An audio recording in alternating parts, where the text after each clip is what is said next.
ارواح سے کہیں گے میں مقروض ہوں، اللہ سے دعا تو کرے اللہ میرے قرضے اتار دے۔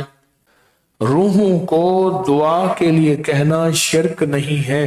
کہا جس بندے سے نشہ چھڑوانا، اس بندے کو ایک بار سورت مزمل پڑھ کے اس کی روح کو ہدیہ کرتے ہیں۔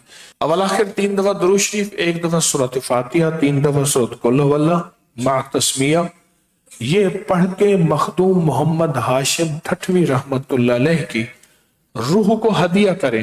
ایسا طاقتور عمل ہے، میں کہتا ہوں دنیا کے ناممکن ترین مسائل، مشکلات، بڑے بڑے باکمال لوگ یہ عمل بتاتے تھے۔ ان کی روح کو ہدیہ کر کے آپ دعاؤں کے لیے کہہ رہے ہیں، ان کو روح کو ہدیہ کیا، دعاؤں کے لیے عرض کیا، آپ کے کام ہو گئے۔